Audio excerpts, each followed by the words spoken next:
Jedno često pitanje kada se radi o radovima u vrtu ovih dana jeste i kada je pravo vrijeme za vađenje crvenog luka iz tla. Tokom mjeseca jula počinje berba crvenog luka koji smo sadili u jesen ili u proljeće. Luk posađen u jesen dozriti će malo ranije, početkom jula, a onaj proljetni nešto kasnije, polovinom jula. Upravo zato najveći utjecaj na vrijeme kada vadimo luk jeste vrijeme kada smo ga sadili, ali općenito se bere kada oko 50 do 80% listova prirodno polegne i požuti. To je znak da je glavica potpuno formirana i da prestaje sa aktivnim rastom. Da bi znali da je luk završio sa vegetacijom i kada je spreman za berbu, morate pratiti promjene na nadzemnom dijelu, to je takozvana cima luka.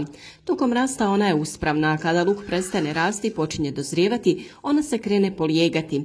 Nema potrebe da ga gazite kao što to neki rade, dok on sam prirodno dozori, sam se i krene prirodno polijegati. Nema potrebe da ubrzavate taj proces.